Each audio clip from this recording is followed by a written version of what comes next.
Welcome back. It's the Flow Friday Sports Show on Flow FM, and it's time to wrap up the Northern Areas Footy Association season, and it was a massive grand final day here in Northern Areas Footy. Spud McKay is on the line with me to tell us all about it. How's it going, Spud?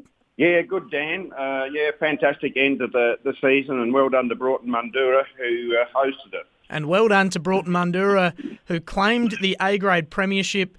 I won't quite say against all odds, but what about this, Spud? They won only one of their first 4 games this season. They won 2 of their first 6 and 3 of their first 8, but then from there they won 10 of their last 11, which included 3 finals wins, having to do things the hard way through the elimination final, and they won those 3 finals by a combined margin of 102 points. They absolutely stormed home to claim this premiership, 10-12-72 over Orroroo, 6-12-48. Broughton Mundoora, what a story this season.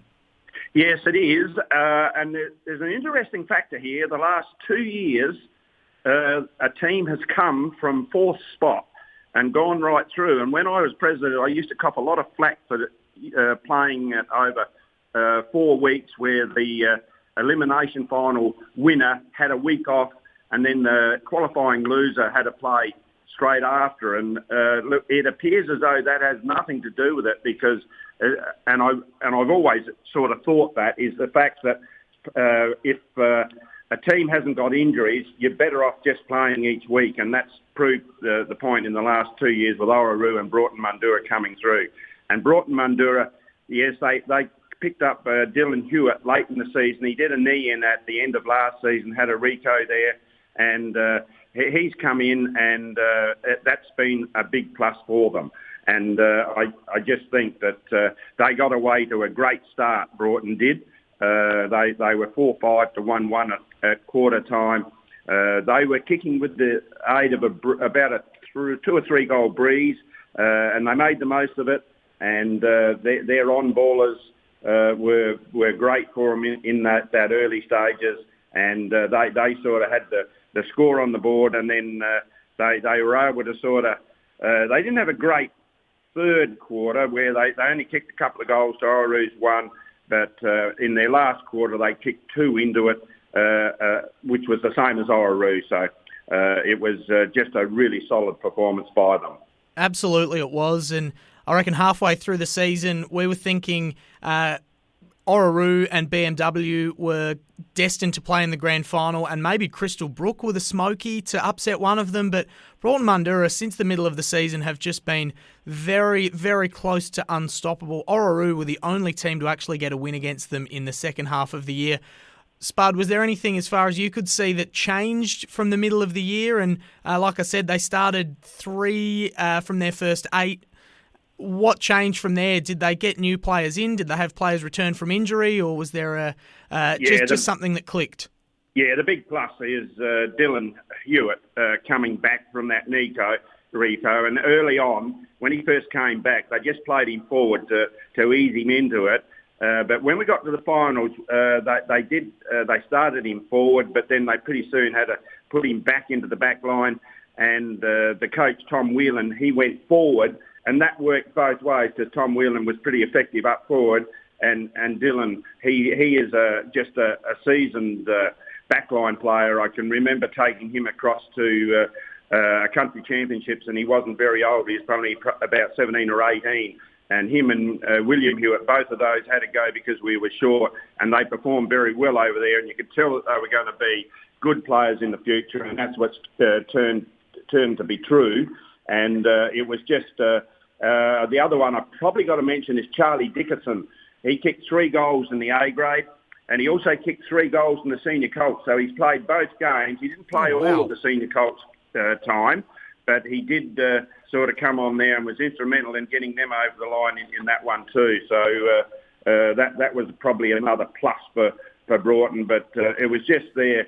I not very often you see Orroroo beaten at the contest in the centre, but that was what happened on Saturday in the grand final, that Broughton Mundoora were able to get the ball out of the centre, and it sort of put pressure then on the Orroroo backline. And I guess if I'm looking at Orroroo, Tom Head was really good for them at fullback, and then I guess Andrew Catford, Darcy Shute were the other, all backline players, and they're in their best players. And Ollie Dignan was the only forward that he kicked a couple of goals, but wasn't. Ollie's been a lot more influential in the game than what he was in that grand final, but didn't have the opportunity. So that's the key.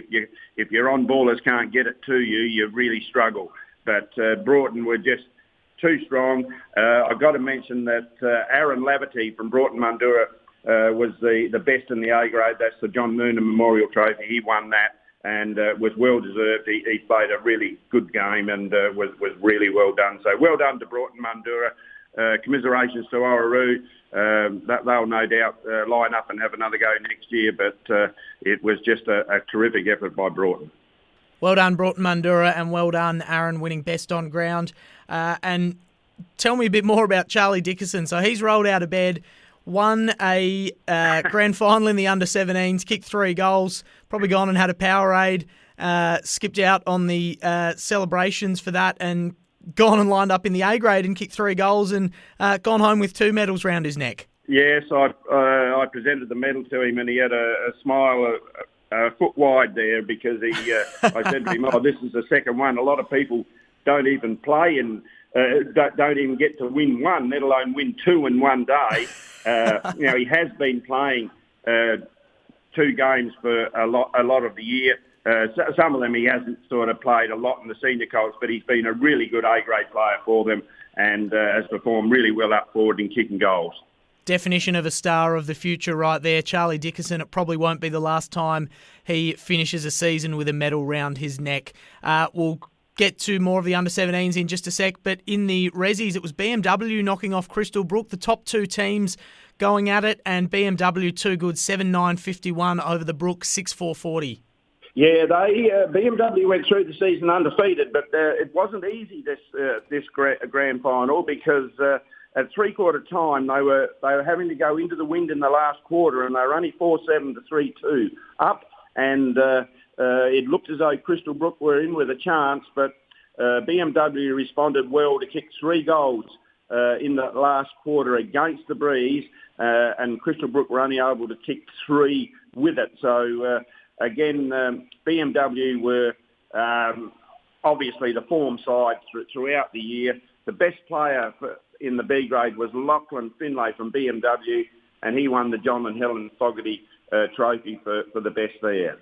All right, well done to BMW in the Rezzies, and that is a fantastic season for them, going through undefeated and then winning the grand final. And interesting to see that there were only 7 goals kicked in the game to three-quarter time, and then each team put on 3 more in the last quarter. So the pressure was certainly on BMW. Just standing pat and defending obviously wasn't going to be enough. So to put on 3 extra goals and hold on to their lead is a very good effort. And then, as we mentioned, in the under-17s, Broughton Mundoora 10-11-71 beat Crystal Brook 9-7-61, and Charlie Dickerson got his first of 2 grand final medals on the day.